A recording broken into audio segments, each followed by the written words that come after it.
It's Everything That Rocks, 103 GBF, and I'm Kat Mykals on the phone right now with WWE Superstar Baron Corbin, also known as the Lone Wolf. Hey, Baron, what's going on? Oh, another day, another dollar. How about yourself? Same here, man, for sure. It is rainy and dreary and wet and a little on the chilly side, so I'm definitely feeling that for sure. I'm in Florida. It's sunny and like 85. So. Oh, my God. That sounds glorious. You are definitely not calling to talk about the weather, though. You've got a WWE event coming up in Evansville at Ford Center this Sunday, May 5th. Yes. Let's talk real quick about this run that you just wrapped up as WWE Raw GM. How does it feel stepping out of that position now? I like having the power. I'm not going to lie. When you have the ability to change the rule of matches and pretty much do whatever you want, it's pretty nice. I mean, it was a lot of fun. So it's been a change, and I made a lot of enemies during my time as the acting general manager. So a couple of those people are coming after me, but it's just one of those things, I guess. But I'm still, doing my thing. I'm in Money in the Bank. Ladder match coming up, and everything's still rocking and rolling, and just have a few more enemies and a little less power. So that ladder match, that's coming up in the next WWE pay-per-view, right? Yeah, it's going to be it's madness. It's 4 superstars from Raw, 4 superstars from SmackDown, and, it's an opportunity to win that Money in the Bank contract that you can cash in, and I've already done that once, and I failed with my cash-in, so I think this one needs to be like, a redo for me. Sure. So when you get that Money in the Bank contract, what's the strategy for where you decide to use it?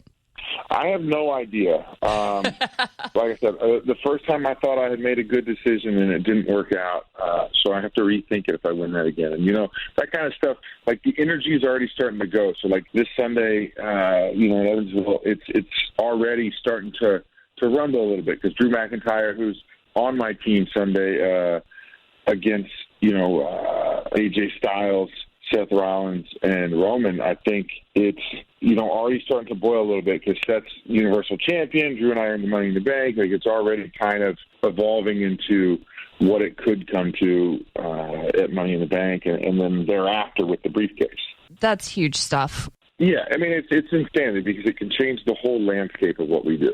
Yeah, absolutely. You actually just beat Kurt Angle at WrestleMania 35. That was his farewell match.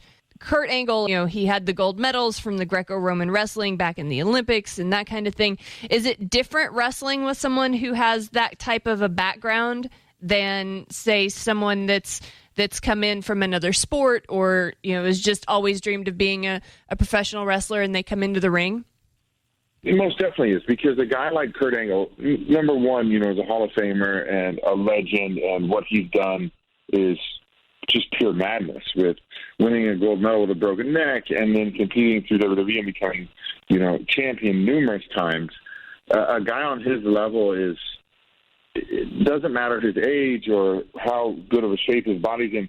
He just has that factor that he's able to go full tilt all the time.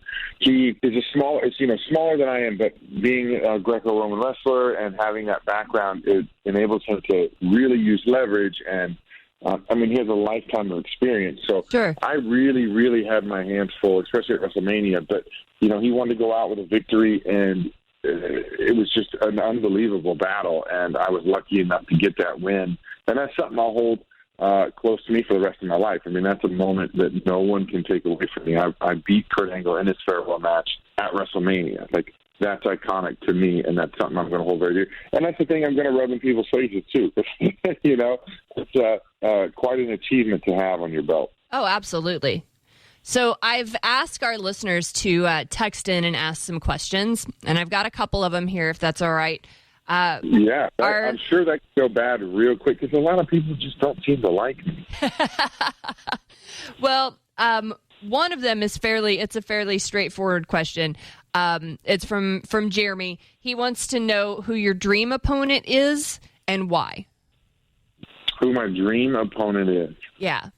I mean, that question's not as straightforward as you go, okay, well, is it past, present? Are we talking future? What kind of stage are we on? What are the ramifications of the match? But, like, right now, if you ask me today, my dream opponent is Seth Rollins because he's holding the Universal Championship. I mean, that's why I'm in WWE, to become Universal Champion, and Seth's standing in my way. So, perfect world, it would be WrestleMania main event against Seth Rollins, and he's holding that Universal Championship, and I'm taking it away. I mean, that's a dream, and I think it's something that's very achievable.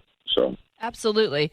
I grew up when I was very young, like in the early 80s. My grandmother loved wrestling.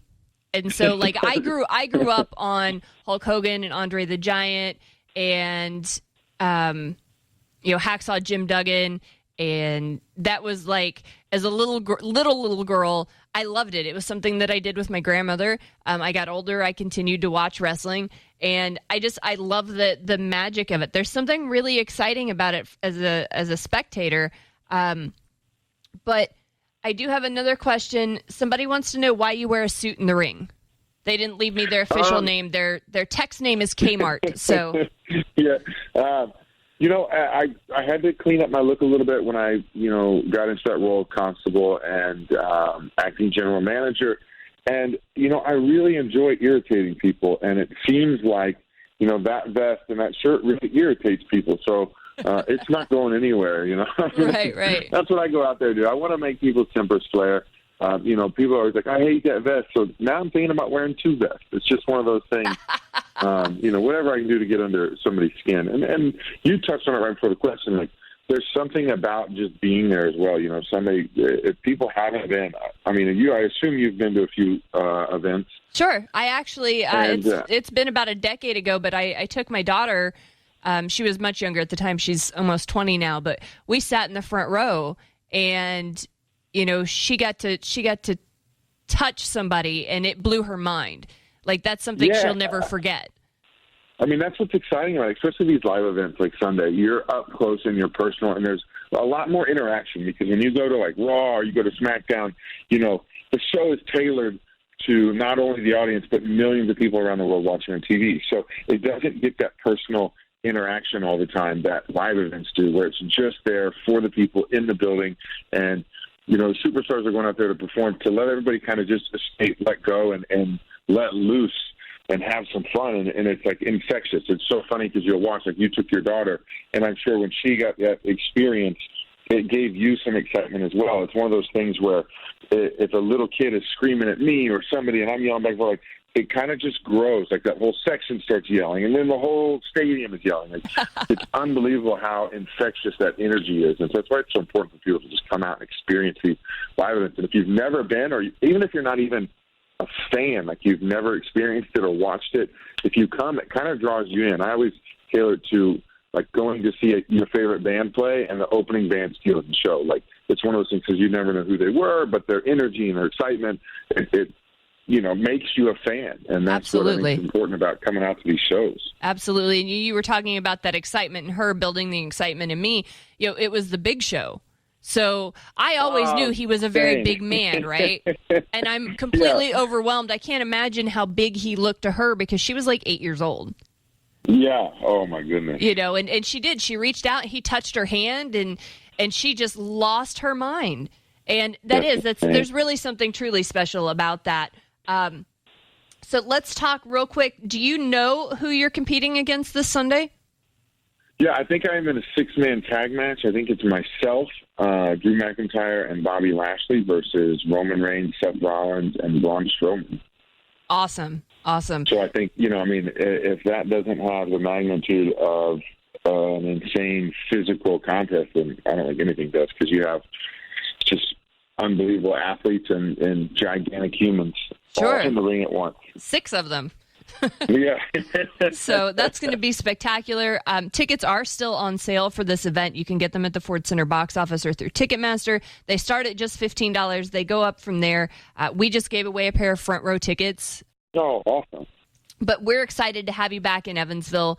WWE pays a visit to Evansville a couple times a year, and we always get really excited around here for that. So the Lone Wolf, Baron Corbin. I'll be there in my formal attire. Fantastic. We can't wait. To the front row. Awesome. Thank you. No, thank you so much, Baron. We'll see you on Sunday, man. And thanks for listening. We got more rock on the way with 103 GBF.